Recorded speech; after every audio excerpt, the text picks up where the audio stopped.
The morning of August 16, 1940, broke over the chalky cliffs of Dover with deceptive tranquility, the kind of stillness that precedes storms of historic magnitude. Flight Lieutenant James Nicholson of the Royal Air Force stood beside his Hawker Hurricane fighter at RAF Middle Wallop in Hampshire, performing the ritual checks that had become second nature during the long summer months of aerial combat over southern England. The fabric of his flight suit hung loose on a frame that had grown leaner through weeks of sustained operations, his hands moving with practiced efficiency across control surfaces and ammunition feeds, while his mind wandered to thoughts of breakfast left unfinished in the pilot's mess hall. He could not have known that within hours, the decisions he would make in the crucible of aerial combat would transform him into the only fighter pilot of the entire Second World War to receive Britain's highest award for valor in the face of the enemy, a distinction that would forever separate his name from the thousands of other brave men who flew and fought in those desperate skies.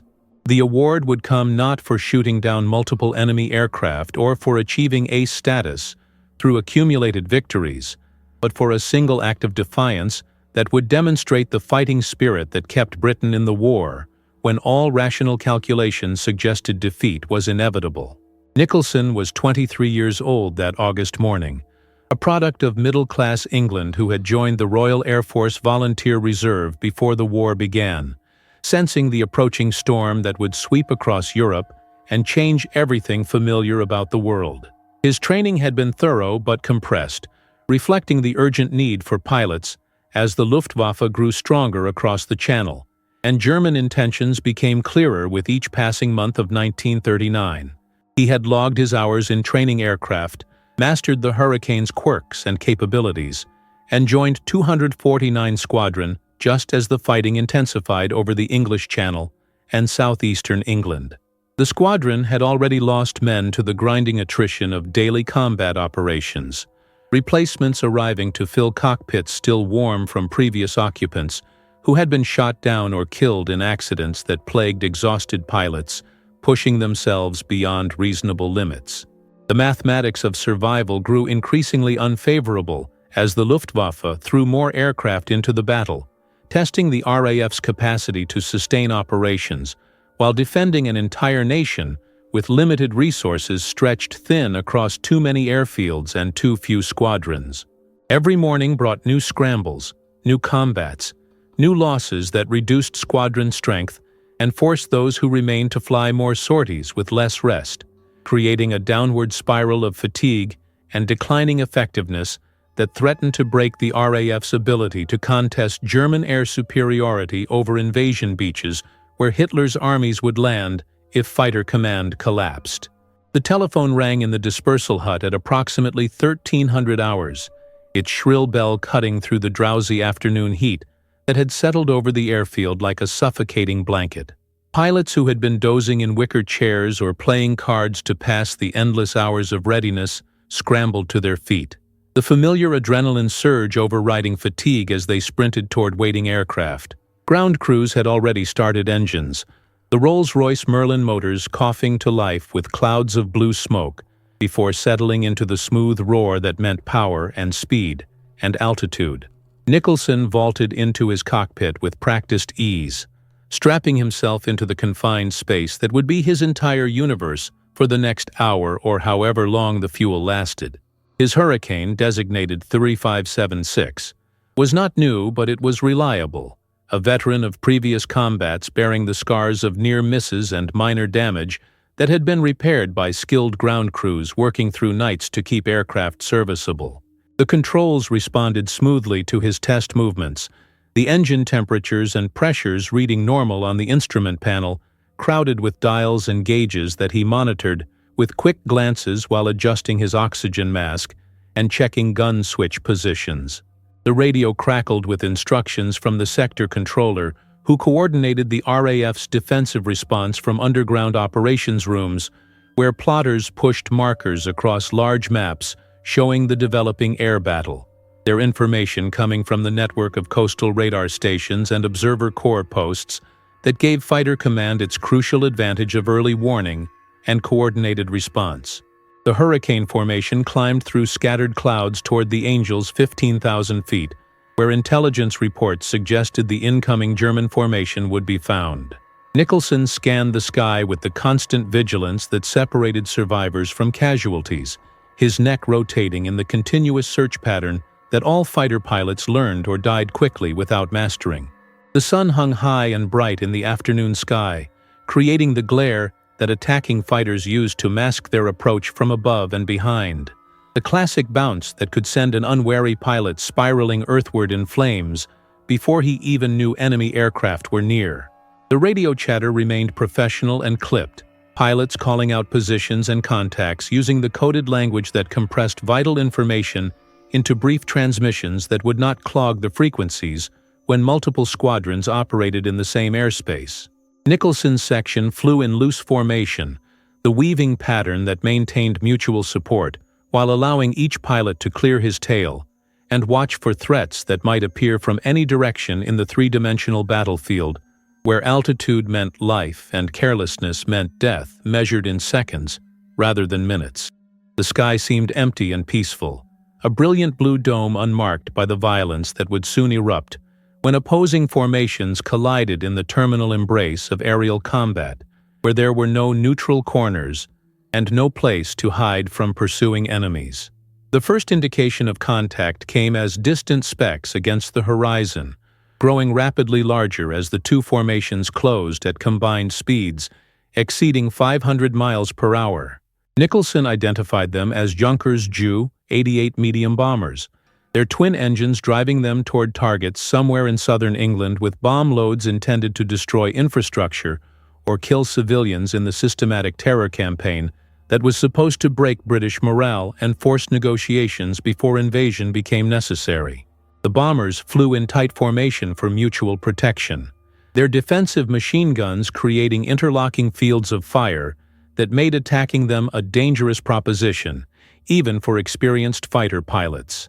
Somewhere above the bombers would be the fighter escort, Messerschmitt Bf-109s, with altitude advantage and experienced pilots who had been fighting since the Spanish Civil War and knew every trick of aerial combat. Nicholson checked his gun sight, confirmed his ammunition counters showed full loads, and prepared himself mentally for the chaos that was about to engulf his small corner of the sky. The squadron leader's voice came through the radio ordering the attack, and the Hurricanes rolled into their diving approach toward the bomber formation. Throttles pushed forward to maximum power as they accelerated into the attack run that would bring them into effective firing range within seconds. The bombers seemed to swell in size as distance closed, details becoming visible where moments before there had been only silhouettes, and Nicholson selected his target from the formation, while trying to maintain awareness of everything else happening in the churning melee that aerial combat always became. The world exploded into violence with shocking suddenness. Cannon shells and machine gun bullets tore through Nicholson's Hurricane from behind and above, the impacts hammering against the aircraft's structure with devastating effect. The Messerschmitt Bf-109 that had bounced him from the sun had achieved perfect surprise, its pilot demonstrating the skill that made the Luftwaffe such a formidable opponent. Nicholson felt impacts along the fuselage and wings, heard the terrible sound of metal being torn apart by high-velocity projectiles, and smelled the acrid stench of burning metal and fabric as his aircraft transformed from a weapon into a victim in the span of seconds. One cannon shell exploded in the cockpit area, sending shrapnel through the confined space where Nicholson sat strapped to his seat. The metal fragment struck his left leg with shocking force, tearing through flesh and muscle, while other pieces perforated the fuel tank positioned directly in front of the cockpit firewall. Aviation gasoline began spilling into the cockpit area, its volatile fumes mixing with hot metal and electrical sparks from damaged systems. Another shell fragment struck Nicholson in the left eye, the impact creating an explosion of pain and stars that momentarily blinded him while blood poured down his face from the wound. His left foot, resting on the rudder pedal, suddenly felt like it was on fire, as burning fuel ignited in the footwell area, the flames spreading with horrifying speed across the cockpit floor and climbing the instrument panel toward where he sat helpless. The rational response to this catastrophic situation was immediate bailout.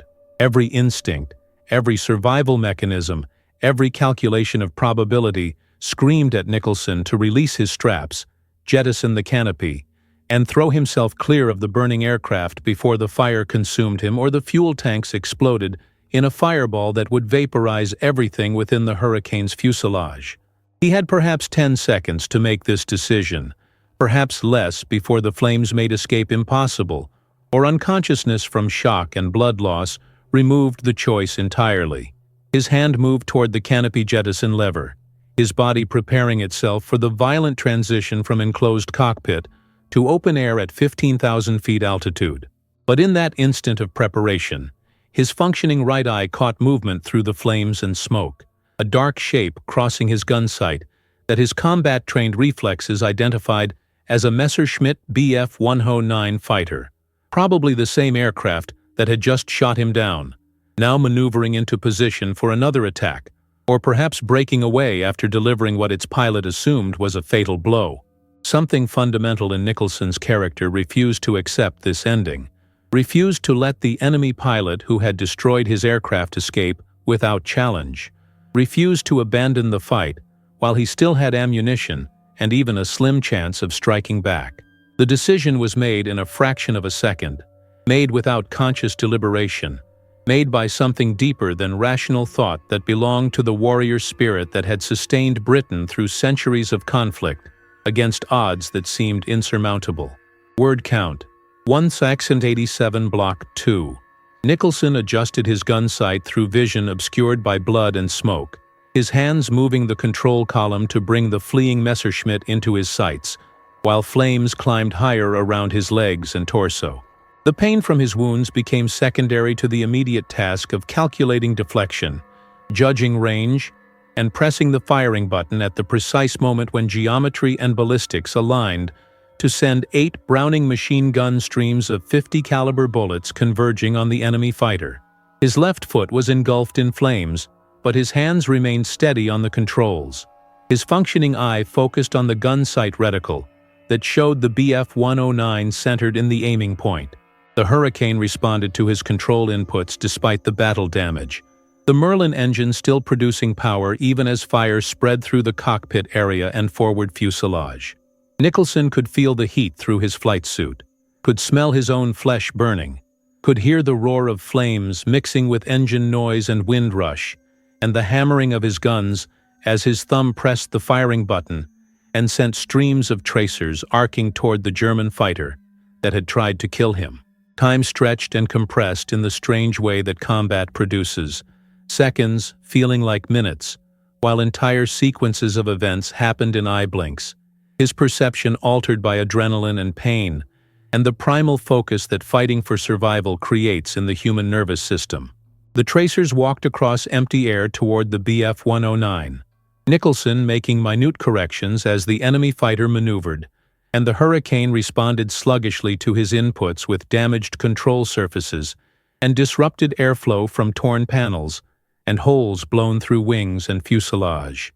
He could see his bullets striking the enemy aircraft, flashes of light showing impacts on fuselage and wings as the streams converged on the target. The Messerschmitt began trailing smoke, its pilot undoubtedly startled to find himself under fire from an aircraft he had assumed was finished and falling. Nicholson held the firing button down, emptying his ammunition into the German fighter with grim determination, each round fired representing his refusal to submit to the circumstances that should have killed him already. The flames in his cockpit grew more intense, the heat becoming unbearable as fire spread across every surface, and his clothing began to burn, adding to the injuries that were accumulating with each passing second. His vision narrowed to a tunnel focused on the gun sight and the enemy aircraft centered within it, everything else fading to darkness at the edges of his perception, as shock began affecting his consciousness, and blood loss reduced the oxygen reaching his brain. The Bf-109 rolled away trailing heavier smoke, diving toward lower altitude in what might have been an attempt to escape, or might have been the beginning of its death spiral toward the earth far below. Only when his ammunition counters showed empty did Nicholson release the firing button and acknowledge the reality of his situation. The hurricane was a flying furnace, flames filling the cockpit and spreading aft toward the fuel tanks that would explode at any moment. His flight suit was burning, his exposed skin blistering from the intense heat, his lungs searing with each breath of superheated air mixed with toxic smoke from burning fabric and melting instruments. The time for heroics had passed, and the time for survival had arrived, if survival remained possible for a man on fire at 15,000 feet altitude, with severe wounds and an aircraft disintegrating around him. Nicholson's burned hands fumbled with the canopy release mechanism, the metal hot enough to add burns to his already damaged fingers, but responding to his desperate manipulation by sliding back and allowing the hurricane-force wind to blast through the cockpit. The sudden inrush of air fed the flames, creating a blowtorch effect that engulfed Nicholson completely for several seconds, until he could release his straps and push himself up and out of the burning wreckage that had been his aircraft moments before. The separation from the hurricane happened with chaotic violence, the wind grabbing him and tumbling him away from the aircraft in a disorienting cartwheel through empty space, his body rotating through all three axes while the ground and sky exchanged positions repeatedly, and his inner ear lost all reference for orientation or altitude. The parachute deployment was supposed to be a simple procedure: pull the ripcord and wait for the canopy to blossom overhead, and arrest the terrifying freefall that would otherwise end in a crater marking the impact point. But Nicholson's hands were so badly burned that grasping the ripcord handle required multiple attempts, his fingers unable to close properly around the metal ring while he tumbled through the air, losing altitude at terminal velocity. Finally, his damaged fingers found purchase, and he pulled with strength born of desperation, feeling the small drogue chute deploy and extract the main canopy from its pack on his back. The opening shock was violent, arresting his fall with jarring deceleration that pulled him upright and started the gentle descent under fully deployed silk that would deliver him to Earth at survivable velocity instead of terminal speed. But even this small mercy came with additional suffering, as the parachute harness straps pulled against burned flesh and damaged tissue, creating new dimensions of pain that added to the accumulating damage his body had sustained. Nicholson looked down at himself and saw that his flight suit was still smoldering, small flames visible on his legs and torso, where burning fuel had soaked through the fabric and ignited the material itself. He beat at the flames with his burned hands, trying to extinguish them before they caused additional damage. The absurd image of a man on fire hanging from a parachute, striking him as darkly comic in the midst of his suffering. The descent seemed to last forever and no time at all, minutes stretching while the green English countryside rose slowly toward him, and he tried to prepare himself for the landing that would come soon. He could see people below, small figures running toward the spot where he would touch down, probably civilians from nearby farms or villages who had witnessed the aerial combat and seen his parachute deploy. His legs felt like rubber, weak and unresponsive from the wounds and burns they had sustained, and he doubted they would support his weight when he hit the ground. The Earth rushed up with surprising speed in the final moments before contact, and Nicholson tried to execute the proper landing roll that would distribute impact forces, but his damaged body refused to cooperate, and he simply collapsed in a heap when his feet touched solid ground, pain washing over him in waves that threatened to drag him into unconsciousness.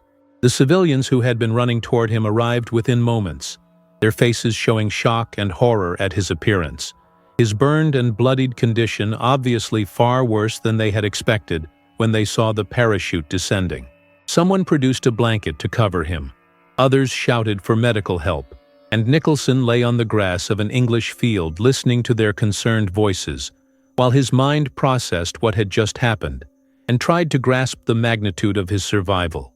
But survival came with one final twist of fate that demonstrated how thin the line was between rescue and disaster, even after successfully bailing out of a burning aircraft and reaching the ground alive. A member of the local Home Guard unit, a civilian defense organization armed with whatever weapons could be found and tasked with watching for German paratroopers and defending against invasion, had witnessed Nicholson's descent and made a terrible mistake in identification.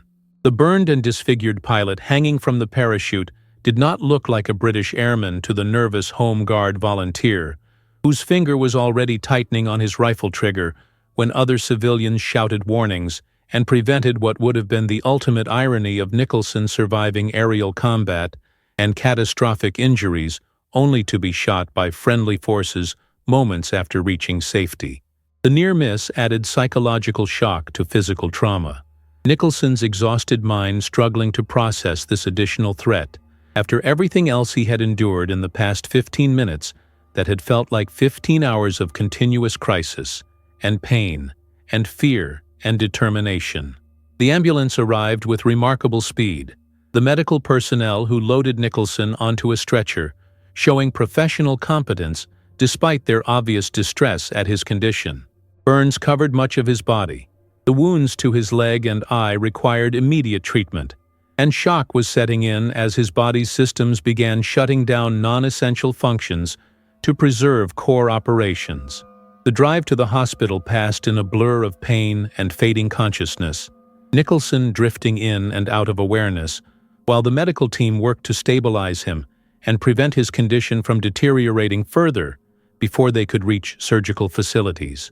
He remembered fragments of the journey, remembered the concerned faces of doctors and nurses who received him at the hospital, remembered the bright lights of the operating theater before anesthesia finally granted him temporary escape from the pain that had been his constant companion since the moment cannon shells had torn through his aircraft and transformed him from hunter to victim in the brutal lottery of aerial combat.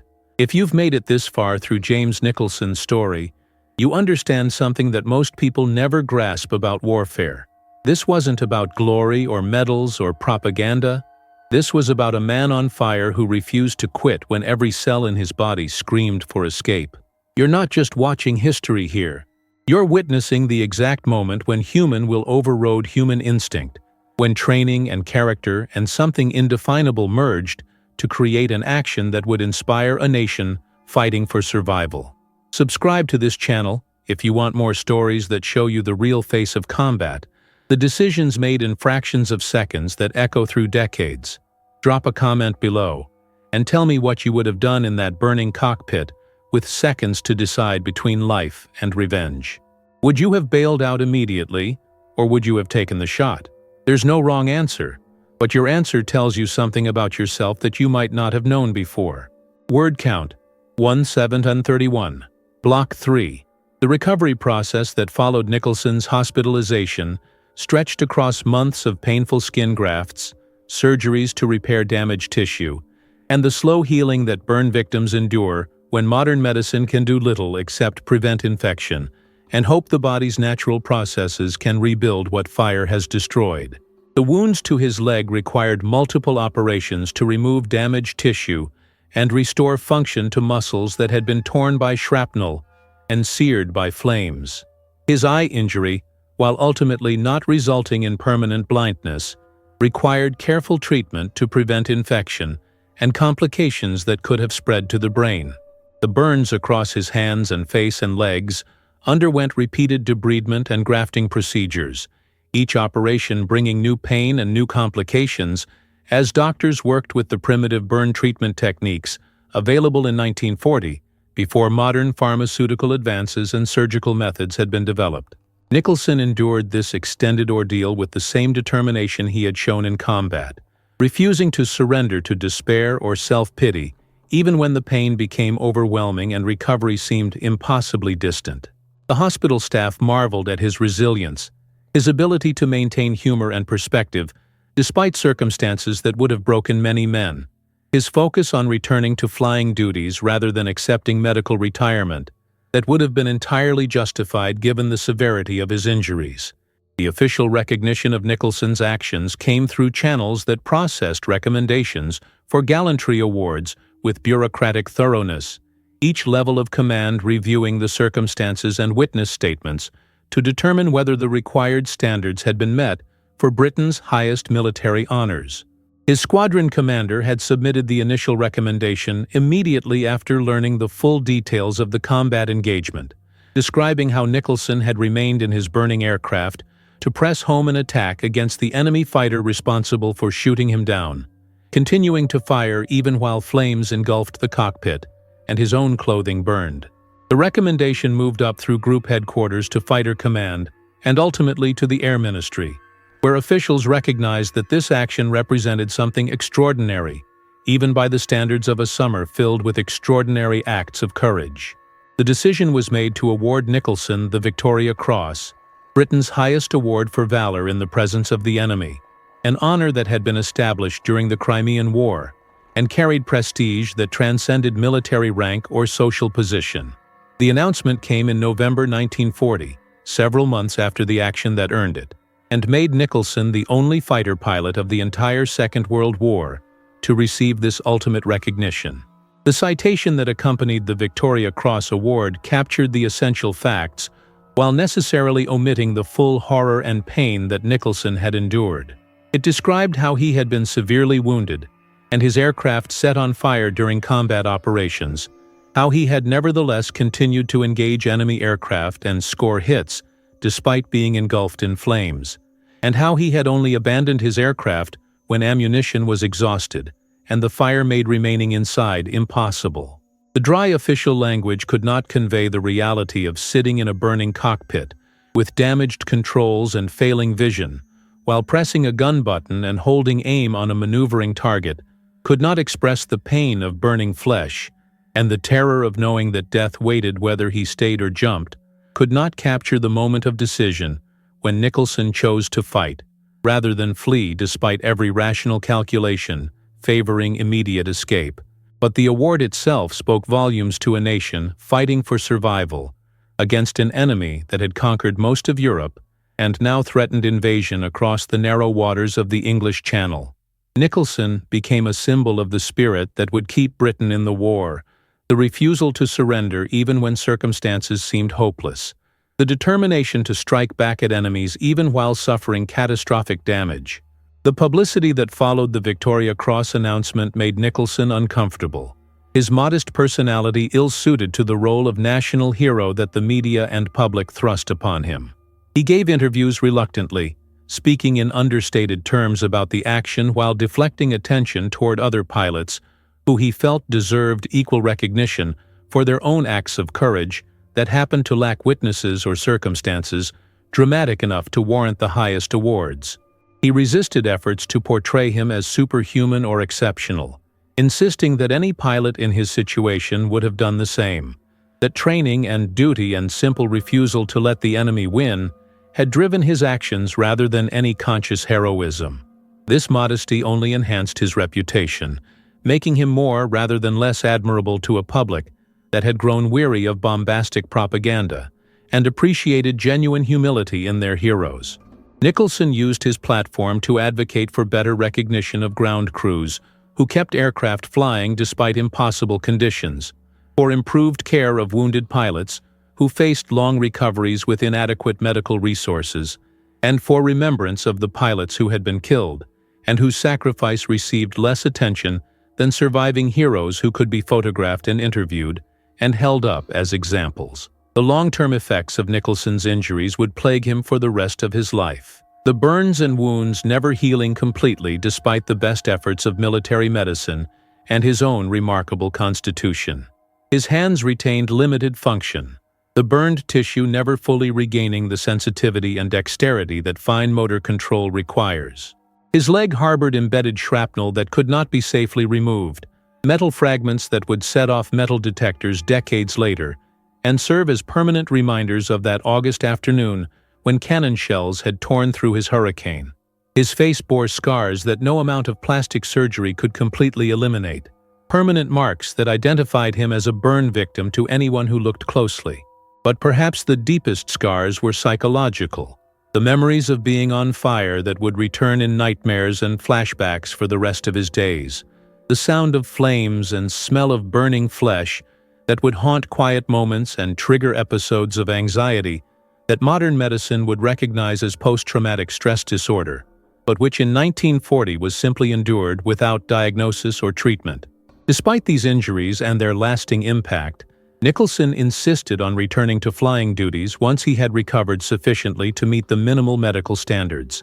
The Air Ministry initially resisted, arguing that his condition warranted assignment to training duties or administrative positions where his experience could benefit new pilots without risking his life in continued combat operations.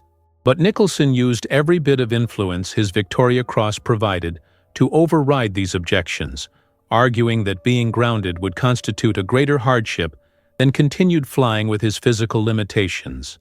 Eventually, the authorities relented, assigning him to various operational units where he flew combat missions throughout the remainder of the war. He transitioned from single-engine fighters to twin-engine night fighters, learning new aircraft and tactics while dealing with physical challenges that would have ended most pilots' careers. His determination to continue serving in combat roles rather than accepting safer alternatives demonstrated the same character that had kept him fighting in a burning cockpit, the same refusal to surrender to circumstances that tried to dictate his fate. The questions that Nicholson's action raised went beyond individual courage to touch on fundamental aspects of military psychology and combat effectiveness. What makes one man stay in a burning aircraft to fire at an enemy while another man immediately bails out to preserve his own life? Both responses are rational under different value systems. Both can be defended through logical argument. Yet one is celebrated as heroic while the other is accepted as sensible self-preservation.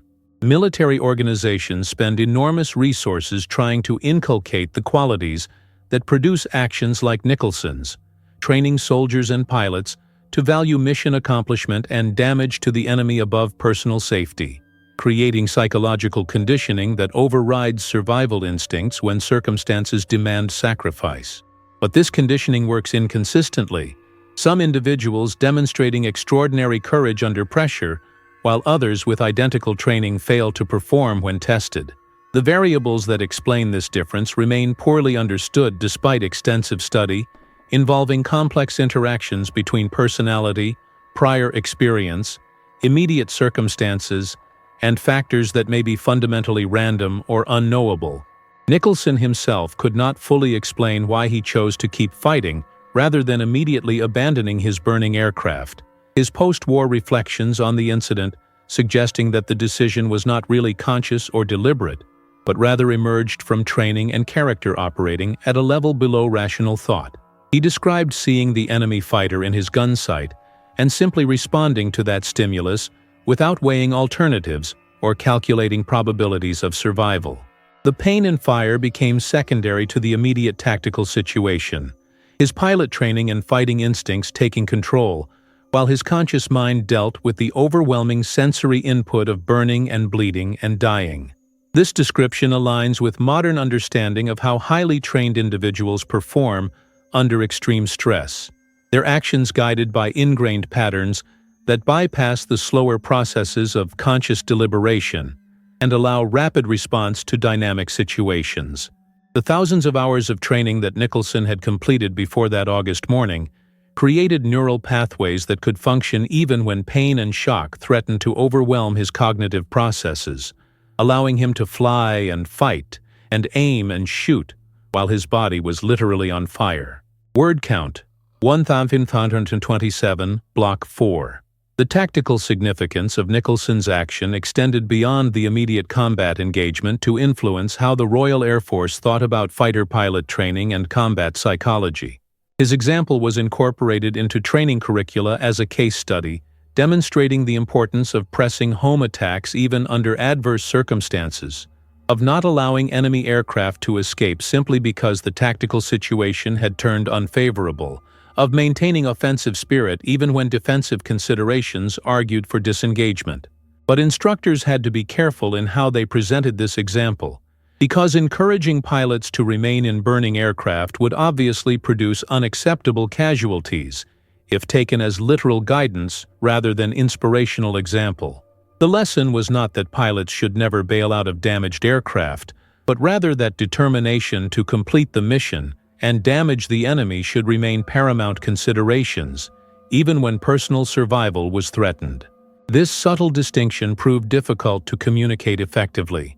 Some student pilots, interpreting Nicholson's example as setting an impossible standard, while others took away the intended lesson about the importance of aggressive spirit and refusal to surrender initiative to the enemy. The German pilot who shot Nicholson down and was subsequently hit by return fire from the burning Hurricane survived the engagement and eventually learned that his intended victim had pressed an attack even while engulfed in flames. The Luftwaffe perspective on this incident reflected professional respect for an opponent who had demonstrated exceptional determination, while also serving as cautionary tale about the dangers of assuming that damaged enemy aircraft were finished and could be safely ignored.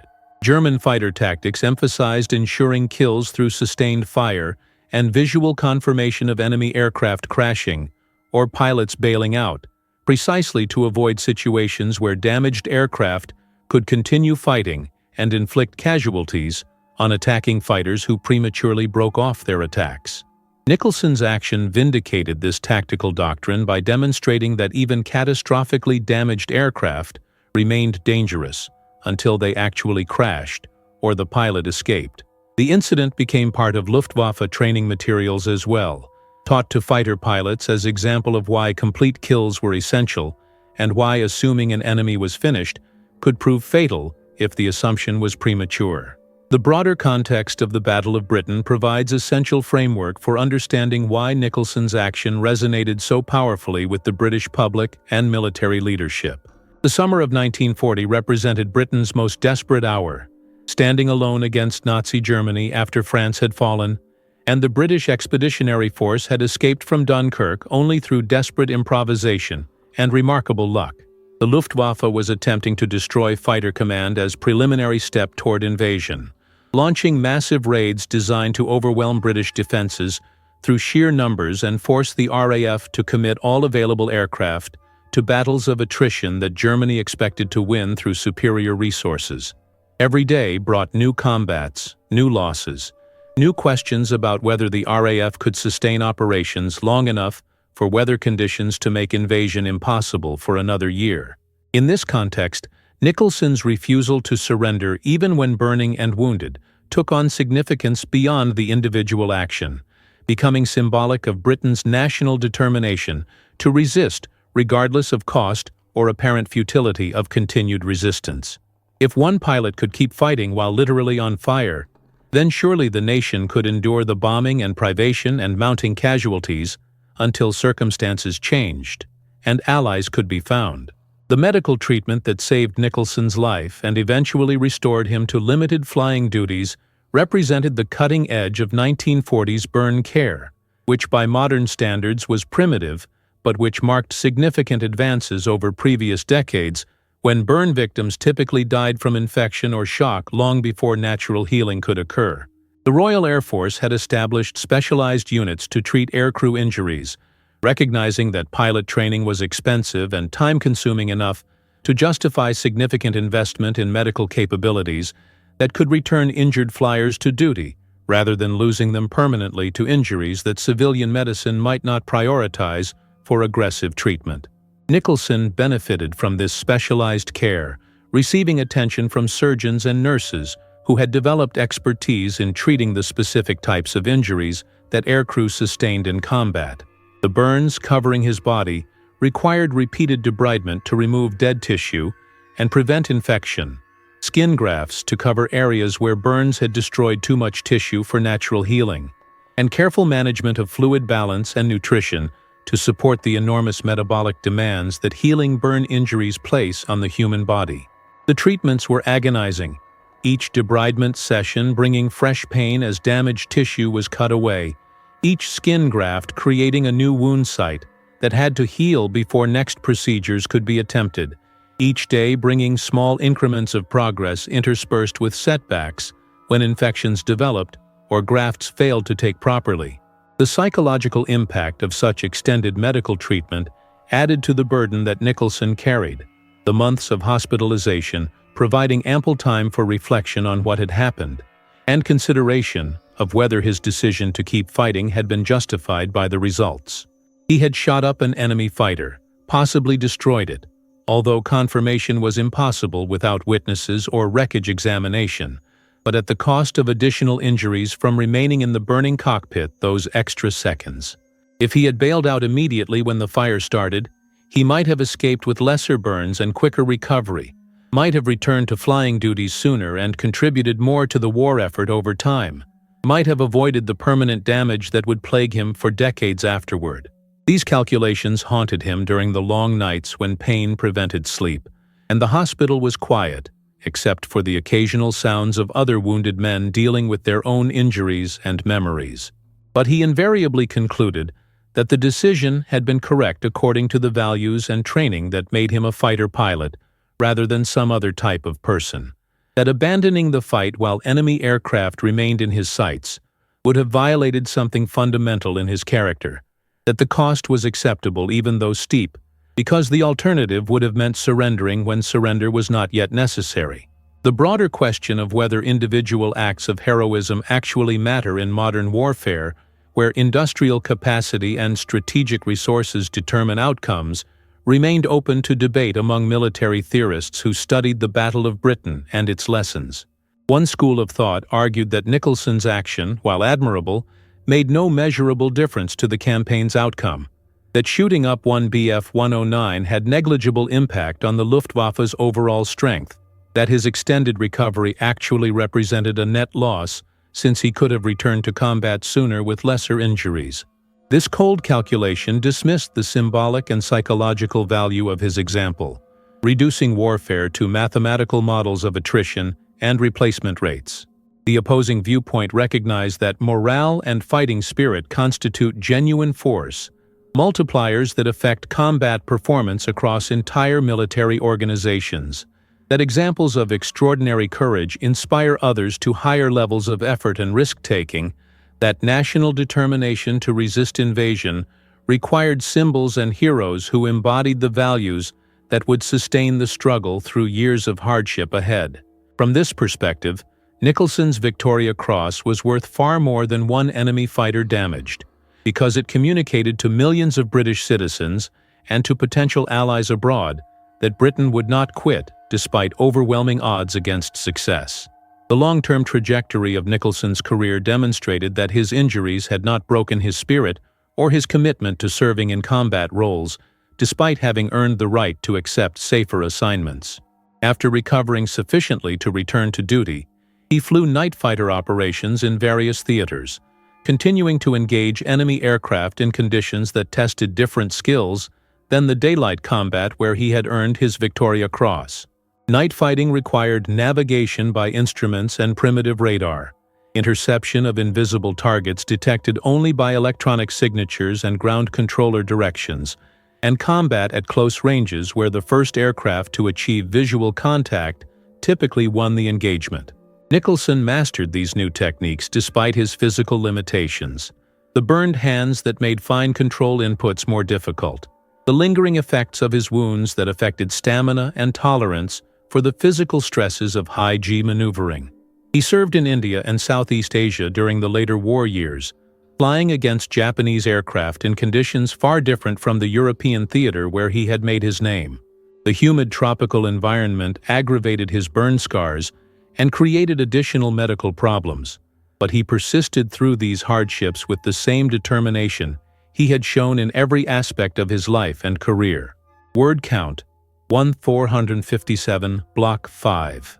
The comparative analysis between Nicholson's Victoria Cross action and other instances of extreme courage in aerial combat during World War II reveals interesting patterns in how military organizations recognize valor and what types of actions receive the highest awards. Hundreds of RAF pilots performed acts of extraordinary courage during the Battle of Britain and subsequent campaigns, many of them dying in the process and receiving posthumous awards that honored their sacrifice. But Nicholson's action stood out even in this company of heroes because it combined several elements that made it particularly suitable for the highest recognition. First, his decision to continue fighting while burning was clearly voluntary, not forced by circumstances like pilots who fought with damaged aircraft because they had no other options for survival. Second, the action directly engaged and damaged enemy aircraft, producing tangible results rather than simply enduring hardship without achieving military objectives.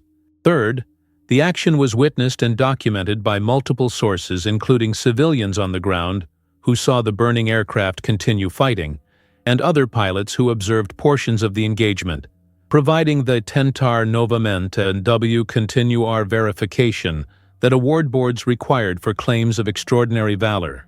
Fourth, Nicholson survived to receive the award in person and serve as visible symbol of the courage being recognized, something that carried propaganda value beyond the intrinsic merit of the action itself. The psychological mechanisms that enabled Nicholson to function effectively while experiencing catastrophic pain and mortal danger remain subjects of study for military psychologists attempting to understand combat performance under extreme stress.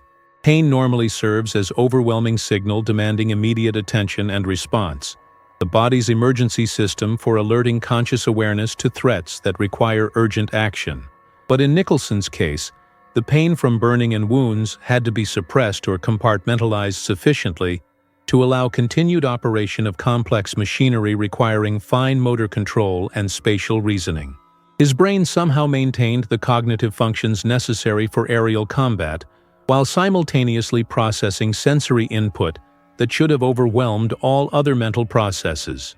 Modern understanding suggests that extreme stress can trigger dissociative states where consciousness fragments into different processing streams, allowing part of the mind to focus on immediate tactical tasks, while another part registers but does not fully integrate the pain and trauma being experienced. This dissociation protects short-term functionality at the cost of long-term psychological consequences, the trauma being recorded but not processed until later, when it emerges as nightmares and flashbacks and anxiety that characterize post-traumatic stress responses. The training that prepared Nicholson for this extreme performance had been designed specifically to create pilots who could function under combat stress, though the designers of that training program could not have anticipated the specific circumstances he would face. RAF pilot training emphasized repetition until basic flying skills became automatic, not requiring conscious thought to execute standard maneuvers and procedures. This automation freed mental resources for tactical decision-making and threat assessment during combat when multiple demands competed for limited attention. The training also incorporated stress inoculation, gradually exposing student pilots to increasing levels of difficulty and danger until they developed tolerance for the physiological and psychological effects of fear and uncertainty. By the time Nicholson reached operational squadrons, he had experienced enough simulated emergencies and challenging situations that his nervous system had learned to maintain function, despite activation of fight-or-flight responses that would paralyze untrained individuals. This training could not eliminate fear or pain, but it could reduce their disabling effects sufficiently to allow continued performance when survival depended on keeping the aircraft under control and the weapons on target. The historical significance of the Battle of Britain, the campaign during which Nicholson earned his Victoria Cross, has been debated by historians examining whether the German invasion threat was real, or whether Hitler had already decided to attack the Soviet Union and was using the air offensive against Britain primarily as preparation for that larger operation. Recent scholarship suggests that Operation Celian, the planned invasion of Britain, was contingent on achieving air superiority over the invasion beaches and shipping lanes, making the Luftwaffe's campaign against fighter command a genuine prerequisite for invasion, rather than merely a diversion or political gesture.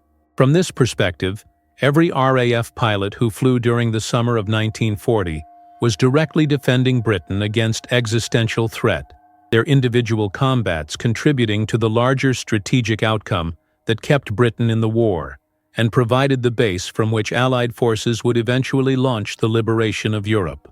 Nicholson's contribution was one piece of this larger mosaic, neither more nor less important than thousands of other pilots who flew and fought that summer, but distinguished by the extreme circumstances under which his contribution was made, and the recognition it received from authorities seeking to identify and celebrate exceptional examples of the courage that characterized Fighter Command's overall performance. The medical evacuation and treatment system that saved Nicholson's life represented significant advance over previous wars when wounded soldiers often died from injuries that modern medicine would consider survivable with proper care. The RAF had developed networks of field hospitals and specialized treatment centers positioned to provide care within hours of injuries being sustained, dramatically improving survival rates for aircrew who managed to bail out or crash land after combat damage. Ambulance services with trained medical personnel could reach crash sites quickly, administering first aid and stabilizing patients for transport to hospitals equipped to handle severe trauma and burns. This system reflected the high value that Britain placed on trained aircrew, each pilot representing enormous investment in selection, training, and experience that justified significant medical expenditure to preserve their lives and restore them to duty when possible. Nicholson benefited from every component of this system, from the civilians who reached him immediately after landing and provided initial care, to the ambulance crew who transported him while managing his injuries, to the hospital staff who performed the multiple surgeries and treatments that ultimately saved his life, despite the severity of his burns and wounds. The public reaction to Nicholson's Victoria Cross Award reflected the British population's need for heroes and positive narratives during a period of enormous stress and uncertainty, when nightly bombing raids killed civilians and destroyed homes while food rationing and blackout regulations made daily life increasingly difficult. Newspapers gave prominent coverage to the announcement, describing the action in dramatic terms that captured popular imagination and provided morale boost during the dark months of late 1940, when invasion still seemed possible, and victory remained distant and uncertain. Nicholson's photograph appeared in publications across the country, his burned and scarred face testament to the reality of aerial combat, but also evidence that survival was possible even after catastrophic injuries. Letters arrived from strangers expressing admiration and support, people who felt personal connection to this symbol of British determination to resist German aggression regardless of cost. The attention was overwhelming for a modest young man who had simply tried to do his duty under extraordinary circumstances, but he accepted it as part of his service, using his platform to draw attention to causes he considered important, and to honor comrades who had fought and died without receiving comparable recognition. If you are still watching, you now know something about courage that most people never learn. James Nicholson did not become a hero by being fearless. He became a hero by being terrified, and burning and wounded, and still choosing to fight. That choice is available to all of us in different forms. Maybe you will never face enemy fighters or burning cockpits, but you will face moments when quitting seems rational and continuing seems impossible. What you do in those moments defines who you are. Subscribe to this channel because we bring you these stories not to glorify war, but to show you what humans are capable of when everything is on the line. Leave a comment and tell me about a moment when you had to choose between the easy path and the right path. What did you choose and why? Suggest other stories you want to hear, other battles and soldiers and moments of decision that deserve to be remembered and studied. Your engagement keeps this channel alive and helps these stories reach people who need to hear them. Word count 1053, Block 6. The aftermath of Nicholson's recovery and return to operational flying brought new challenges that tested his determination in different ways than the original combat engagement that had earned him fame and recognition. Flying with permanent physical damage from burns and wounds required constant adaptation, his body no longer responding with the reflexes and capabilities that had been natural before his injuries. The burned hands that had once manipulated controls with unconscious precision now required conscious attention to execute the same inputs, the nerve damage and scar tissue creating delays, and reduced sensitivity that forced him to plan movements in advance rather than relying on instantaneous responses.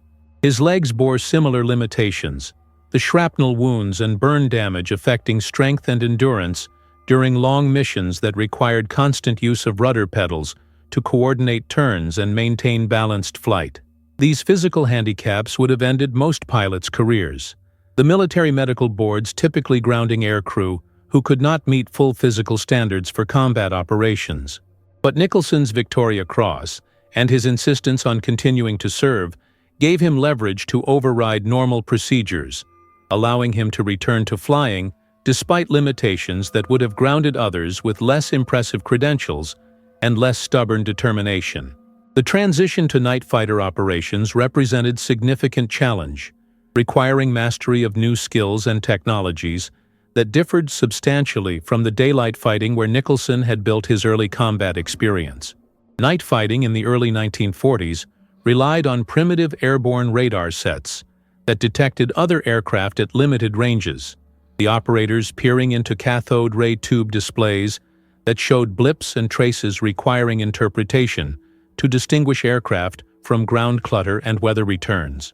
The pilot had to fly precise courses directed by ground controllers who tracked both friendly and enemy aircraft on larger radar installations, bringing the night fighter into position where its onboard radar could acquire the target and guide the final interception. This process demanded exceptional instrument flying skills, since visual references were minimal or non-existent on dark nights, the pilot maintaining orientation solely through reference to glowing dials and gauges while maneuvering through three-dimensional space at speeds where small errors could prove fatal. Nicholson had to learn these skills despite his physical limitations, the burned hands making fine control inputs more difficult during the precise flying that instrument work required. But his determination and natural piloting ability allowed him to achieve competence in this demanding specialty.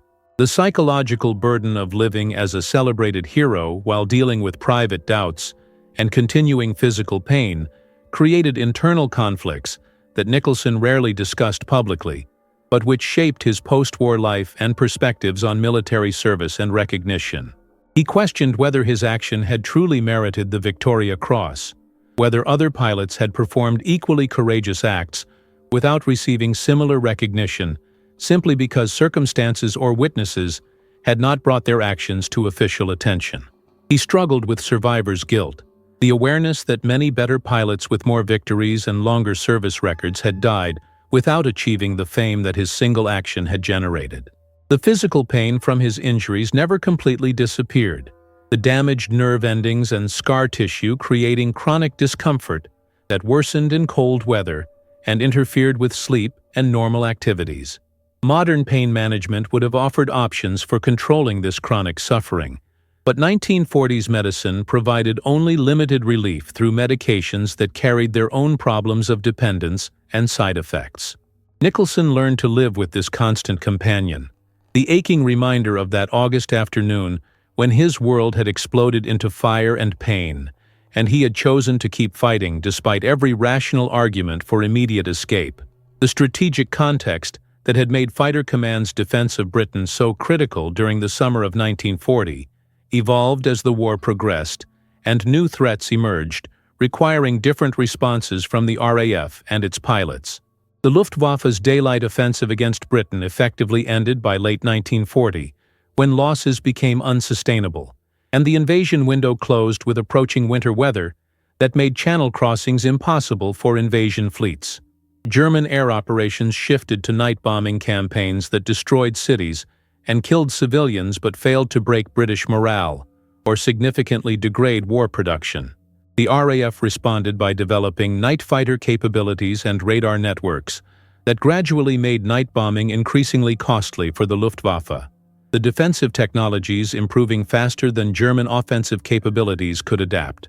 Nicholson's participation in this night fighting campaign contributed to the larger strategic success of making British airspace too dangerous for German bombers to operate with acceptable loss rates, forcing them to abandon the air offensive and turn attention toward the Eastern Front, where Operation Barbarossa would absorb the Luftwaffe's resources and attention for the remainder of the war. The evolution of fighter tactics during the war years reflected lessons learned through bitter experience about what worked and what cost lives without achieving results. The early war emphasis on individual combat between fighters, the romanticized vision of aerial dueling between skilled opponents, gave way to recognition that teamwork and mutual support were essential for survival and success. Fighter formations evolved to emphasize pairs of aircraft working together, one pilot focused on offensive action, while his wingman protected him from enemy fighters attempting to bounce from advantageous positions. Communications improved through better radio equipment and standardized procedures that allowed pilots to coordinate their actions and warn each other of threats. Gun sight technology advanced with gyroscopic computing sights that automatically calculated the lead angle needed to hit maneuvering targets, removing much of the guesswork that had made aerial gunnery so difficult in earlier aircraft. Nicholson adapted to these changing tactics and technologies, his extensive combat experience making him valuable teacher for younger pilots who joined squadrons with minimal training as wartime demands accelerated training programs and reduced the hours allocated to each skill area. The post-war period brought new challenges for veterans attempting to reintegrate into civilian society after years of military service and combat operations that had fundamentally changed their perspectives and capabilities. Nicholson faced these challenges while also dealing with his celebrity status as Victoria Cross recipient, a distinction that opened doors but also created expectations and obligations that complicated his attempts to build normal life after the war ended. He struggled to find civilian employment that utilized his skills and experience while accommodating his physical limitations, the burned hands and chronic pain making many occupations impractical, despite his intelligence and determination. The transition from military structure and purpose to civilian uncertainty proved difficult for many veterans, but particularly challenging for those whose identity had been strongly linked to their wartime service and accomplishments. Nicholson eventually found work in aviation-related fields, his expertise and reputation providing entry to positions where he could contribute to the developing commercial aviation industry. But the adjustment required years and brought frustrations that he managed with the same stoic determination he had shown throughout his military career. The legacy that Nicholson left through his action and subsequent life extended beyond the immediate military impact to influence how subsequent generations understood courage and duty under extreme circumstances. His example was taught to military personnel across British armed forces and allied nations, used as case study in leadership courses and combat psychology training programs, attempting to identify and cultivate the qualities that produce exceptional performance under stress. But the lesson was nuanced and complex, not simply a matter of telling soldiers to emulate Nicholson by refusing to surrender even when circumstances seemed hopeless. Military leaders recognized that encouraging reckless disregard for survival would produce unacceptable casualties without corresponding military benefits, that there was important difference between calculated courage and suicidal disregard for reasonable precautions. The challenge was teaching personnel to make correct decisions in rapidly evolving situations where incomplete information and extreme stress compressed decision-making into seconds or fractions of seconds, where the line between heroic determination and foolish martyrdom was thin and visible only in retrospect after outcomes became known. Word count: 1344 Block 7. The broader patterns visible in how different nations and militaries recognize valor and distribute their highest awards reveal interesting differences in values and criteria that reflect underlying cultural assumptions about heroism and military effectiveness. The British Victoria Cross required not only exceptional courage, but also beneficial results from that courage, actions that directly contributed to military objectives, rather than simply demonstrating personal bravery without tactical purpose. This standard distinguished it from some other nations' highest awards, which could be earned through sustained excellent performance, or by enduring extraordinary hardship, regardless of whether specific tactical benefits resulted. The American Medal of Honor, for comparison, sometimes recognized actions where the recipient had accepted certain death to save comrades or complete missions, valuing the sacrifice itself as worthy of highest recognition, even when the tactical results were limited. The German Knight's Cross emphasized demonstrated military effectiveness through scoring systems that awarded points for aircraft destroyed or missions completed, creating more quantitative approach to recognition that could sometimes overlook exceptional courage that did not produce measurable results. Nicholson's Victoria Cross fit British criteria perfectly because his action demonstrated extreme courage while also directly engaging and damaging enemy aircraft, combining personal valor with tactical effectiveness in ways that satisfied both requirements. The technological evolution of fighter aircraft during the war years transformed aerial combat from the relatively primitive conditions of 1940, when Nicholson earned his Victoria Cross, to the high-performance jet aircraft that appeared in the war's final months. The Hurricane that Nicholson flew was already becoming obsolescent by late 1940, its fabric-covered wings and relatively low top speed making it inferior to German Bf-109 fighters, and even to the RAF's own Spitfire, which was faster and more maneuverable. But the Hurricane's ruggedness and heavy armament made it effective bomber-destroyer, its 8 machine guns delivering more firepower than earlier fighter designs, and its ability to absorb battle damage, allowing it to survive hits that would destroy more lightly built aircraft. This durability undoubtedly contributed to Nicholson's survival, the Hurricane's structure maintaining integrity long enough for him to complete his attack and bail out before the fire consumed critical components. Later, war fighters incorporated lessons learned from early combat experience, adding armor protection for pilots and vital systems, self-sealing fuel tanks to prevent fires from small-caliber hits, and more powerful engines providing performance margins that allowed escape from unfavorable tactical situations through superior speed or climb rate. The human factors that determine combat effectiveness received increasing attention from military psychologists and researchers, attempting to understand why some individuals performed exceptionally under stress, while others with similar training and experience failed when tested.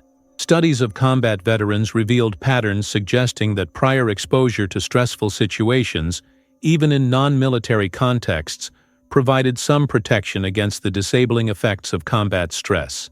Individuals who had experienced and overcome difficult circumstances earlier in life seemed better able to maintain function when facing mortal danger and extreme physical hardship.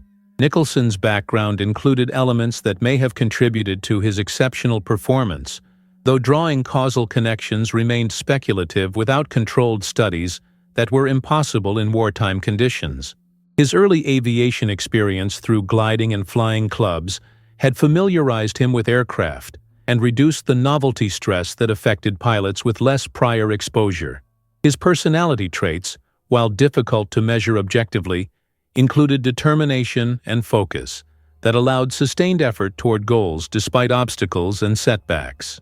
These individual factors combined with thorough training and favorable circumstances to produce the performance that earned him the Victoria Cross and ensured his survival despite catastrophic injuries. The medical advances that emerged from treating combat casualties during World War II revolutionized burn care and trauma surgery, developing techniques and understanding that would benefit civilian medicine for decades afterward. The large numbers of burn victims from aircraft fires and bombing raids forced medical researchers to experiment with new treatment approaches, testing different debridement methods, developing improved skin grafting techniques, and discovering the importance of fluid resuscitation and infection control in burn survival. Nicholson benefited from these developing techniques as doctors applied emerging knowledge to his treatment, but he also contributed to medical understanding through being a case study that informed future treatment protocols. The detailed documentation of his injuries and recovery provided data that researchers used to refine their approaches to burn care, helping improve outcomes for subsequent patients who sustained similar injuries.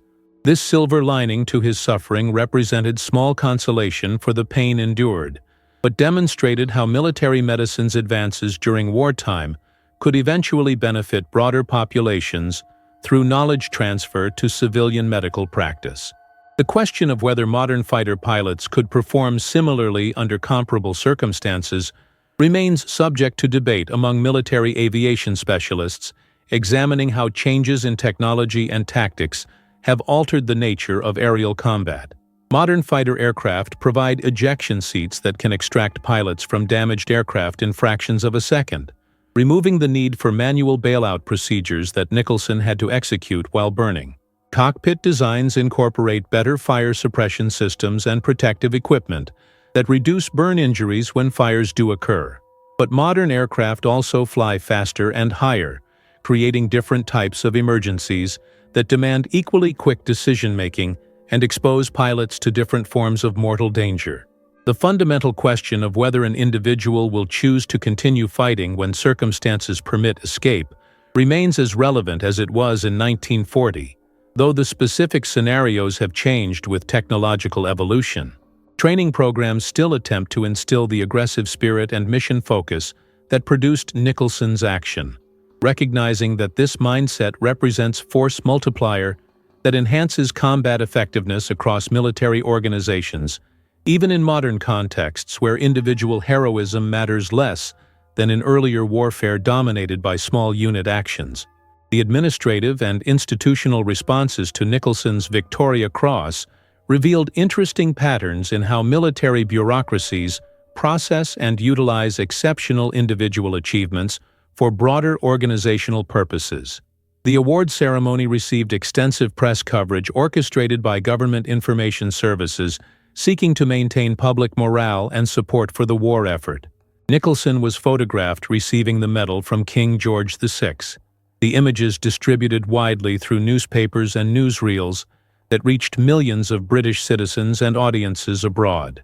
The RAF incorporated his story into recruiting materials designed to attract volunteers for aircrew training, using his example to inspire young men to accept the risks and challenges of combat flying. Training commands used his action as teaching tool, presenting it to student pilots as example of proper aggressive spirit, while carefully contextualizing the lesson to avoid encouraging reckless behavior that would produce casualties without corresponding military benefits. These institutional uses of Nicholson's example demonstrated how modern military organizations leverage individual heroism for collective purposes, transforming personal courage into organizational asset that motivates broader populations and reinforces desired values across large institutions. The long-term health consequences of Nicholson's injuries became more apparent as he aged, the accumulated damage from burns and wounds creating complications that worsened over decades following the original trauma. Scar tissue that had seemed stable during his 30s and 40s began deteriorating in his 50s, requiring additional surgical interventions to address chronic wounds and infections that developed in areas where skin grafts had never fully integrated. The embedded shrapnel that could not be safely removed in 1940 began migrating through tissues as his body attempted to reject the foreign material, creating new pain and inflammation that required treatment.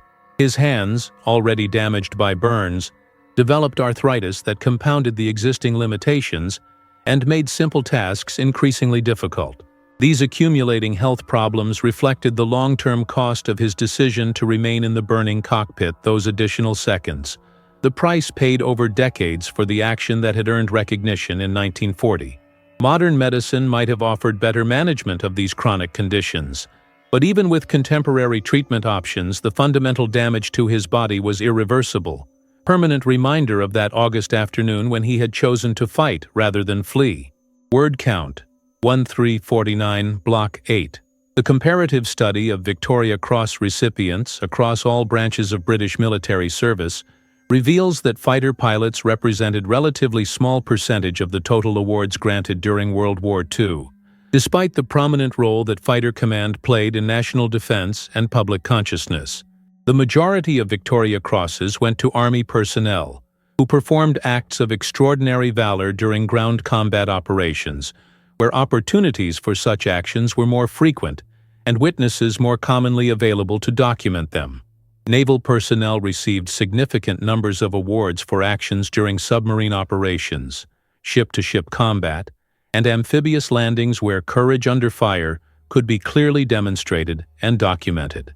But fighter pilots, despite flying hundreds of combat missions and facing mortal danger repeatedly, typically operated in environments where witnesses were scarce, and the chaos of aerial combat made precise documentation of individual actions difficult.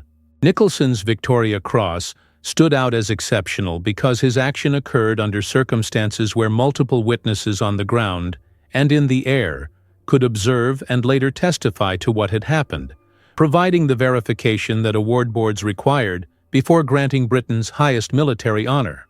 This scarcity of fighter pilot Victoria Crosses did not reflect lesser courage among aircrew compared to other branches, but rather the evidentiary difficulties inherent in recognizing valor that occurred at high speeds and altitudes away from observers who could provide detailed testimony.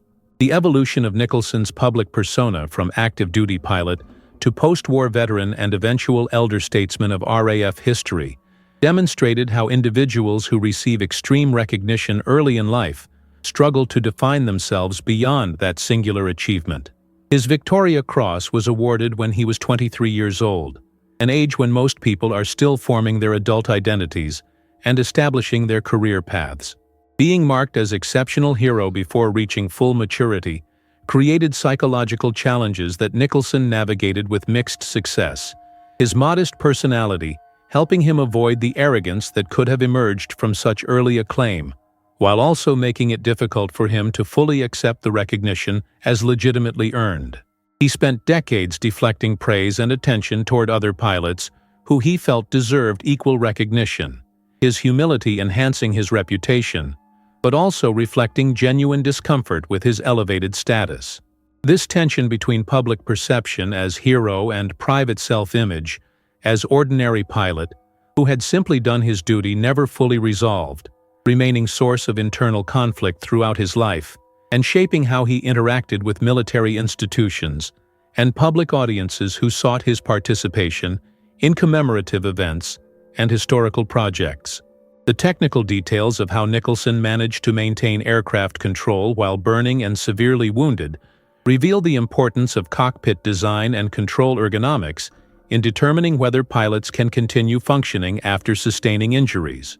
The Hurricane's control layout placed essential instruments and switches within easy reach, allowing a pilot to fly and fight using only his hands on the control column and throttle without needing to reach for distant switches or levers during critical moments. This design philosophy, developed through decades of aviation experience before the war, proved its value when Nicholson needed to operate his aircraft while his physical condition deteriorated rapidly.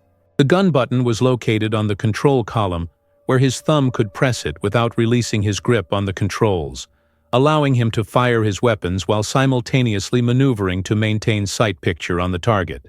The throttle quadrant position to his left provided power control through simple forward and backward motion that required minimal fine motor coordination, something his burned hands could still accomplish despite loss of sensitivity and dexterity. These ergonomic features, designed by engineers who understood the physical and cognitive demands of aerial combat, made the difference between Nicholson being able to complete his attack and being forced to abandon the attempt due to physical limitations imposed by his injuries. The strategic bombing campaign that Britain launched against Germany in the war's later years represented escalation to total war, where civilian populations became legitimate targets in efforts to destroy enemy morale and industrial capacity. Nicholson's participation in these operations raised moral questions that he grappled with during and after the war, recognizing tension between military necessity and humanitarian concerns about targeting cities where non-combatants would inevitably be killed. The distinction between his defensive action during the Battle of Britain, where he fought to protect his homeland from invasion, and later offensive operations against German cities, created ethical complications that many RAF personnel struggled to reconcile. Some justified the area bombing campaigns as necessary retaliation for German attacks on British cities. Others saw them as strategic necessity to prevent German industry from producing weapons that would prolong the war, while still others questioned whether the massive civilian casualties achieved sufficient military benefits to justify the moral costs. Nicholson's public statements on these issues remained carefully neutral, reflecting military discipline and recognition that criticizing official policy would be inappropriate for serving officer. But his private thoughts, as recorded in letters and later interviews, suggested ambivalence about operations that deliberately targeted civilian populations, regardless of strategic justifications offered by military leadership. The phenomenon of combat fatigue or battle exhaustion, which modern medicine recognizes as post-traumatic stress disorder, affected large numbers of military personnel during World War II, including many fighter pilots who flew repeated missions over extended periods. The constant exposure to mortal danger, the accumulating losses of friends and squadron mates, the responsibility for life and death decisions made in fractions of seconds, and the physical demands of high-performance aircraft operating at extreme altitudes combined to create psychological pressure that eventually overwhelmed even the most resilient individuals. Nicholson showed symptoms of combat stress during his years of operational flying. The nightmares and anxiety and difficulty sleeping that characterized psychological trauma from his burning cockpit experience and from accumulated stress of hundreds of combat missions. But military medicine of the 1940s had limited understanding of these conditions and even more limited treatment options, typically relying on brief rest periods followed by return to duty, regardless of whether symptoms had resolved. Pilots who could no longer function effectively were quietly grounded and assigned to training duties or administrative positions, the stigma associated with psychological injuries making open discussion impossible and preventing systematic study of the condition or development of effective treatments. Nicholson managed his symptoms through determination and denial, suppressing the psychological distress enough to continue flying, but never fully recovering from trauma that would haunt him for the remainder of his life. The development of ejection seats in the jet age represented response to recognition that manual bailout procedures like those Nicholson had to execute were inadequate for aircraft operating at speeds and altitudes where pilots could not physically overcome the forces involved in separating from the aircraft and deploying parachutes. Early ejection seats used explosive charges to blast the pilot and seat upward out of the cockpit, providing sufficient velocity to clear the tail surfaces before automatic mechanisms deployed the parachute. Later refinements added stabilization systems to prevent tumbling, automatic activation sequences that did not require conscious pilot action, and rocket motors that provided sustained acceleration rather than violent single impulse. These systems dramatically improved survival rates for pilots who needed to abandon damaged aircraft, but they also introduced new injury mechanisms from the extreme accelerations involved in ejection and from interactions with airflow at high speeds. Nicholson's experience manually bailing out from a burning hurricane at relatively low speed represented simpler era of aviation, where human physical capabilities sufficed for escape procedures, though his injuries demonstrated that even these simpler procedures carried significant risks and often resulted in casualties from the bailout itself, regardless of combat damage sustained before ejection. The commemoration of Nicholson's achievement through memorials, museums, exhibits, and continued study by military historians ensured that his action remained known to subsequent generations who had no direct experience of World War II or the Battle of Britain. His Victoria Cross was displayed in RAF museums alongside other artifacts from the period, providing physical connection to events that had shaped British history and national identity. Books and articles examining Fighter Command's role in defending Britain invariably mentioned Nicholson's action as exemplar of the courage and determination that had prevented German invasion. Air Force training programs continued teaching his example to student pilots, using his decision-making under extreme stress as case study in combat psychology and aggressive spirit.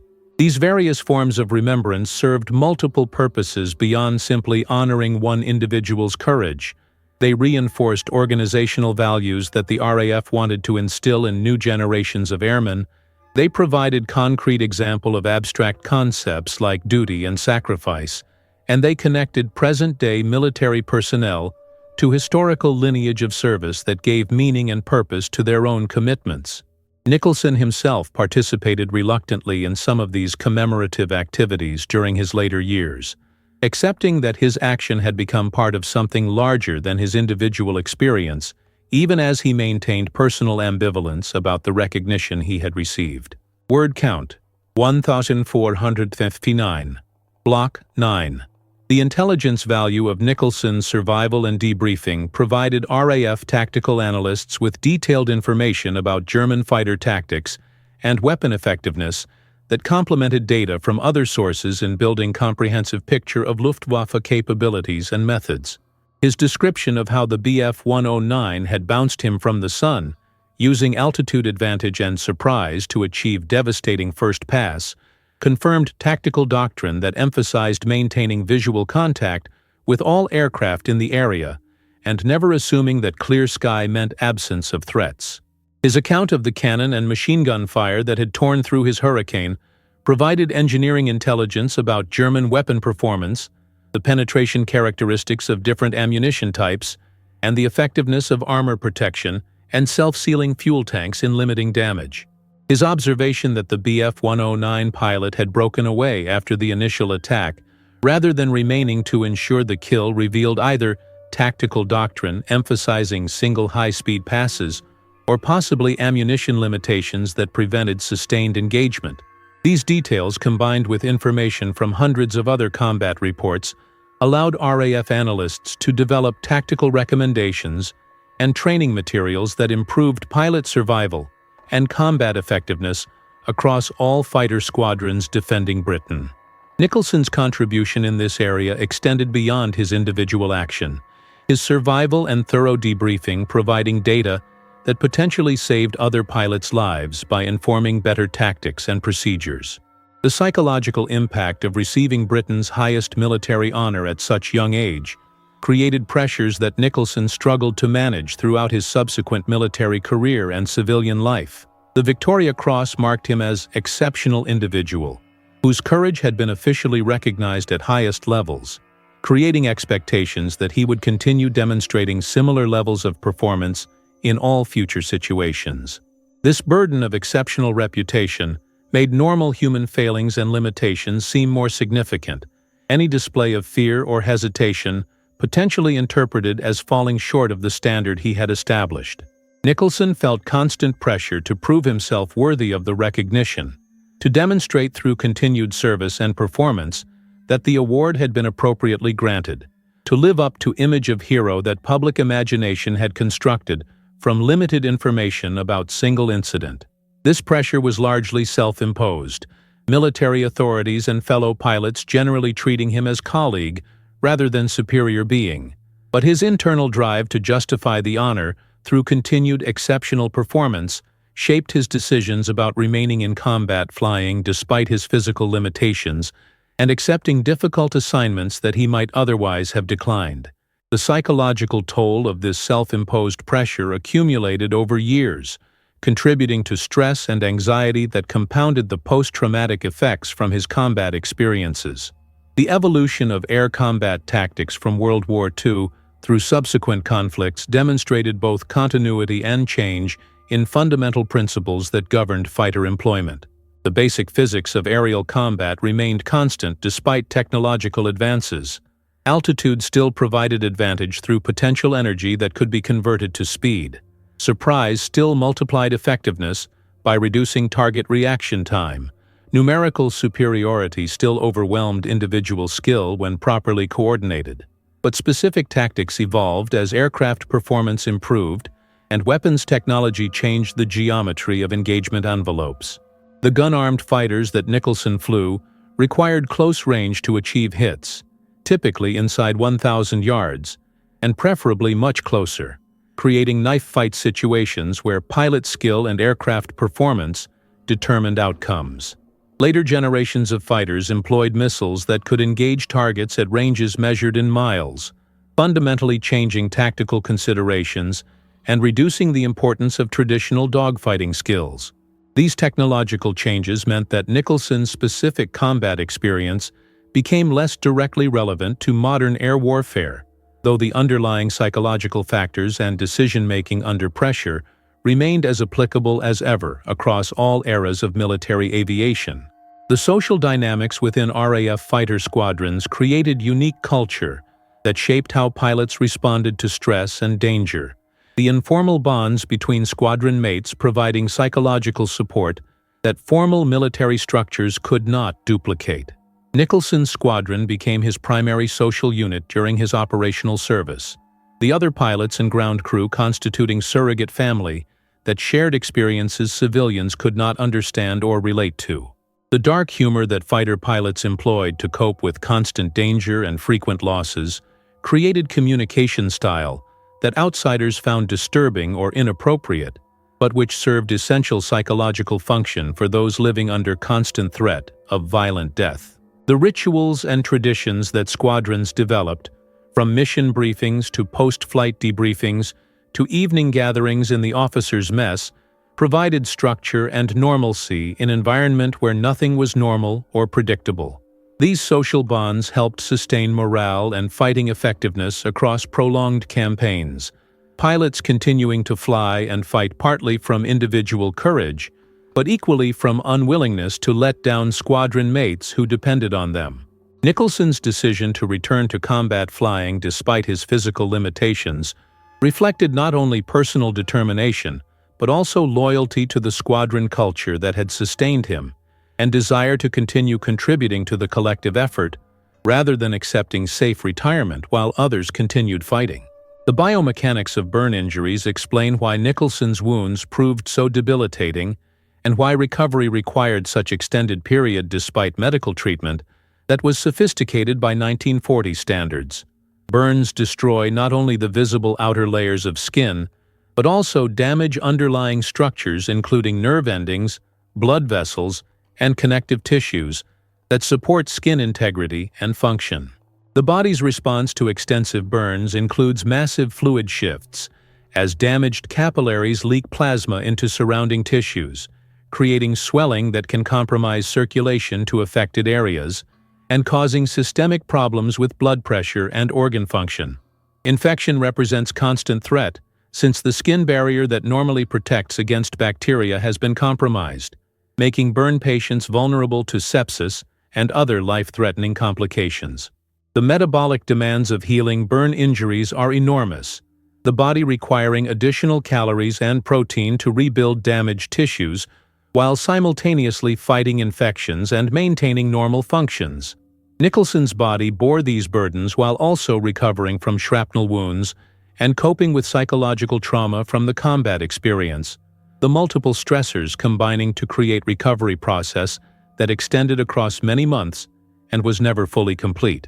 Modern burn care with improved antibiotics, better fluid resuscitation protocols, and advanced surgical techniques would have shortened his recovery and reduced scarring. But even contemporary medicine cannot eliminate all consequences of severe burns.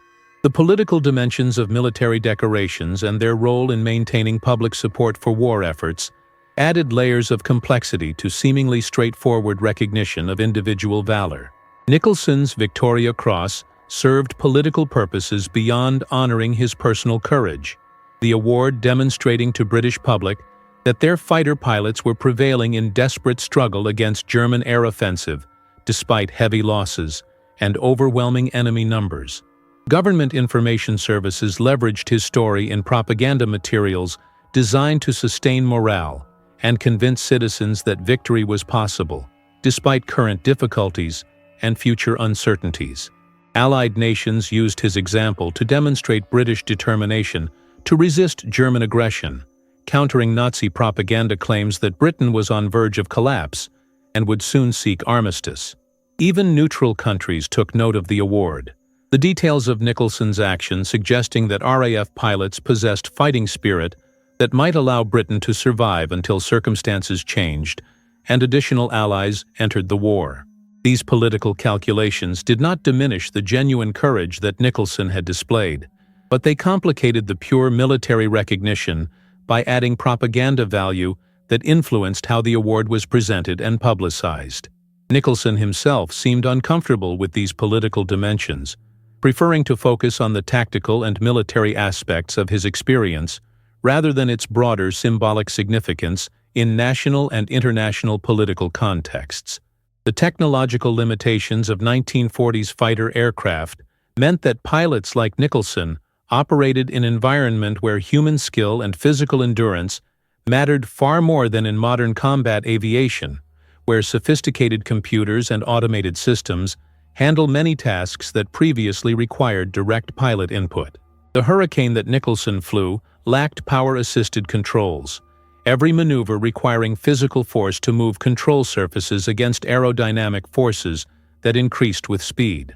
The G-forces generated during combat maneuvering were absorbed entirely by the pilot's body, without the assistance of G-suits that modern fighter pilots wear to maintain blood flow to the brain during high G turns. The navigational calculations required to find targets and return to base relied on mental arithmetic and map reading rather than GPS systems that provide instant position information. The lack of air conditioning meant that pilots at high altitude endured temperatures far below freezing, while lower altitude flying brought oppressive heat inside closed canopies. These physical demands meant that pilot endurance and tolerance for discomfort directly limited combat effectiveness, with fatigue and physical limitations becoming tactical factors that affected outcomes. Nicole Tentar-Novament view Continuarson's ability to function effectively while severely injured demonstrated not only his courage, but also exceptional physical toughness and pain tolerance that allowed him to overcome conditions that would have incapacitated pilots with lesser physical resilience or determination. The memorial services and commemorative events that marked significant anniversaries of the Battle of Britain provided opportunities for Nicholson and other veterans to reflect publicly on their experiences and the meaning of the campaign they had fought. These gatherings served multiple functions beyond simple remembrance of historical events. They reinforced national narratives about British resistance to tyranny and the importance of individual courage in defending democratic values. They provided closure for veterans processing decades-old trauma through shared remembrance with others who understood their experiences. They educated younger generations about sacrifices made by previous generations to preserve freedoms that contemporary society enjoyed. Nicholson participated in many of these events during his later years, speaking to audiences about his experiences while carefully avoiding glorification of warfare or romanticization of combat that he knew was ugly and terrifying, regardless of nobility of cause. His addresses typically emphasized the ordinary nature of fighter pilots who had defended Britain, rejecting the heroic mythology that public imagination constructed around them, and insisting that they were simply young men doing jobs they had been trained for under difficult circumstances. This insistence on ordinariness paradoxically made his actual extraordinary actions stand out more sharply. The contrast between his modest self-presentation and the objective facts of remaining in burning aircraft to continue fighting, creating more powerful impression than any amount of self-aggrandizement could have achieved. Word count: 1502, Block 10. The final years of Nicholson's life brought physical decline that reflected the accumulated damage from his wartime injuries and the natural aging process that affects all survivors who live long enough to experience their bodies breaking down. The chronic pain that had been manageable during his middle years intensified as arthritis and nerve damage worsened, making simple daily activities increasingly difficult and requiring stronger medications that brought their own side effects and complications. His mobility decreased as the leg wounds that had never fully healed became more problematic, limiting his ability to walk extended distances or stand for prolonged periods. The scarring on his hands and face, which had been stable for decades, began showing signs of tissue breakdown that required additional medical interventions to prevent infection and further deterioration. These physical challenges were compounded by the psychological burden of outliving most of his squadron mates from the Battle of Britain years, the loneliness of being among the last survivors of experiences that had defined his identity, but which fewer and fewer people shared or understood. He maintained correspondence with other Battle of Britain veterans and participated in reunion events when his health permitted. These connections to shared history providing comfort and validation that civilian relationships could not duplicate. The question of whether Nicholson's Victoria Cross truly represented the most courageous action by any RAF fighter pilot during World War II remains subject to debate among historians who examine the thousands of combat reports and witness statements documenting aerial combat over Europe. Numerous other pilots performed actions that arguably demonstrated equal or greater courage, flying damaged aircraft back to base to avoid becoming prisoners of war. ramming enemy bombers when ammunition was exhausted, or deliberately drawing enemy fire to protect other aircraft in their formations. Many of these actions went unrecognized because they lacked the witnesses necessary for official documentation, occurred in circumstances where the pilot was killed and could not provide testimony, or simply failed to come to attention of commanders who might have recommended awards. The Victoria Cross that Nicholson received reflected not only his exceptional courage, but also the fortunate combination of circumstances that allowed his action to be observed, documented, and processed through award systems that were overwhelmed by the sheer number of courageous actions occurring daily across all theaters of operation. This element of chance in military recognition systems does not diminish the legitimacy of awards granted, but it does suggest that official honors represent visible peak of much larger mountain of courage that goes unrecognized simply because documentation or witnesses were unavailable.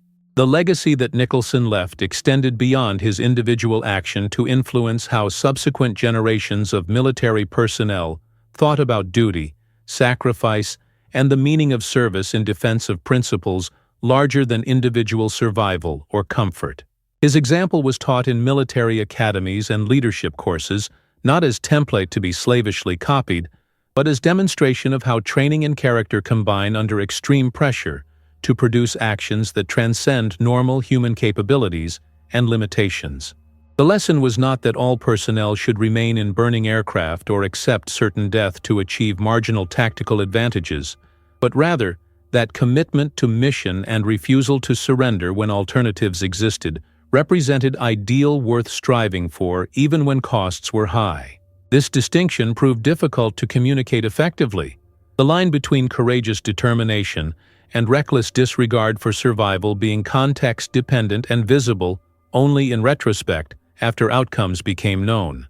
Military instructors struggled to teach this nuanced lesson to students seeking clear rules and procedures, recognizing that combat situations rarely provided clarity or obvious correct answers that could be determined through formulaic application of taught principles. The medical documentation of Nicholson's injuries and treatment provided valuable data for researchers studying burn injuries and developing improved treatment protocols that would benefit future patients. The detailed records kept by RAF Medical Services tracked his progress through multiple surgeries and treatment phases, documenting which interventions proved effective and which resulted in complications or setbacks. This longitudinal data spanning decades of follow-up care allowed researchers to understand the long-term consequences of severe burns and the trajectory of recovery or deterioration over extended periods. Nicholson cooperated with these medical studies despite the invasive examinations and lengthy interviews they required, recognizing that his suffering might contribute to knowledge that would help others who sustained similar injuries in future conflicts or civilian accidents. This willingness to contribute to medical research represented another form of service, less dramatic than his combat action, but potentially benefiting far larger numbers of people through improved treatment techniques and understanding of burn pathology. The cultural impact of Nicholson's story extended into popular media, where his action was featured in books, films, and television programs attempting to capture the drama of the Battle of Britain for audiences who had not experienced the events firsthand. These dramatizations necessarily simplified complex reality into narratives that fit entertainment formats, sometimes embellishing details or creating composite characters that combined multiple real individuals into single fictional personas. Nicholson generally cooperated with these productions when asked to serve as consultant or provide interviews, understanding that popular media played an important role in keeping historical memory alive for generations who would otherwise have no connection to events that had shaped their world. But he also expressed frustration with inaccuracies and romanticization that crept into these dramatizations, the tendency to portray aerial combat as glamorous adventure rather than terrifying experience marked by constant danger and frequent death. His efforts to inject realism into these productions sometimes conflicted with entertainment imperatives that demanded clear heroes and villains, dramatic arc, and satisfying resolution, elements that actual warfare rarely provided in neat packages, suitable for 2-hour films or television episodes. The philosophical questions raised by Nicholson's action about the nature of courage and its relationship to fear, duty, and self-preservation have occupied thinkers and writers for centuries, across all cultures that honor martial valor. His decision to continue fighting while burning demonstrated that true courage was not absence of fear, but rather action, despite fear, the ability to function effectively when every instinct screamed for escape and self-preservation. This definition of courage as management of fear rather than its elimination provided more realistic and achievable standard than heroic ideal of fearless warrior who faces danger without emotional response.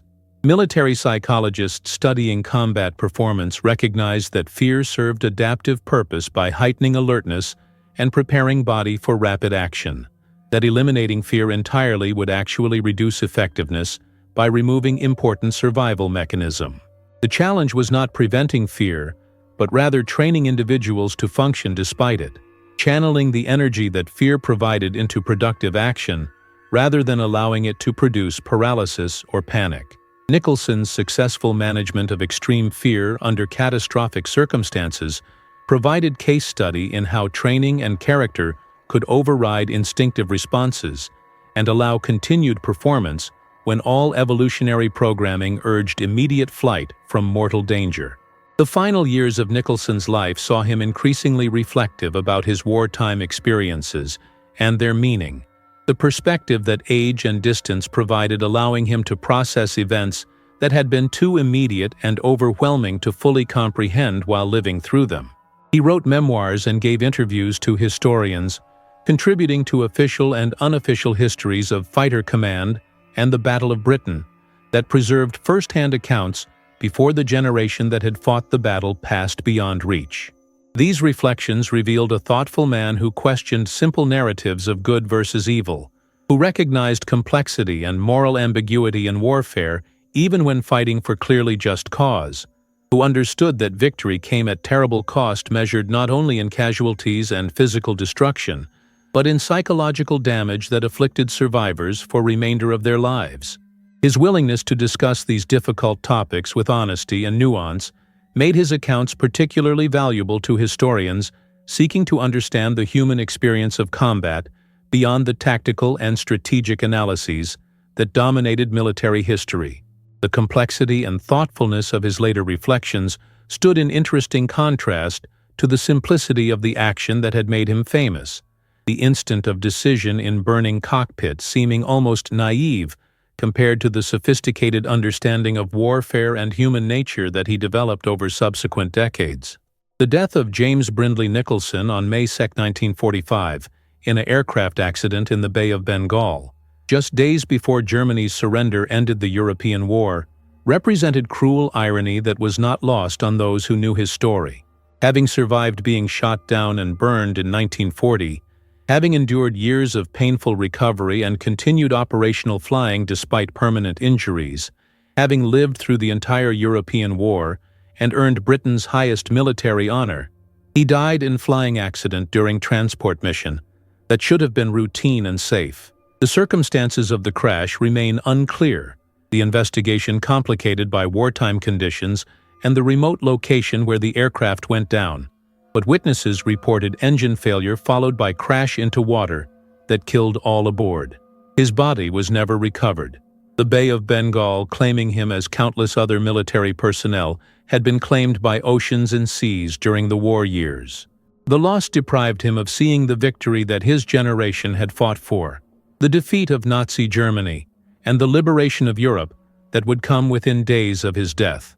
But perhaps it also spared him the difficult post-war adjustments that many veterans faced, the challenge of finding purpose and meaning in civilian life after years of intense military service, fighting for survival, and principles that seemed more clear and urgent than anything peacetime society would offer.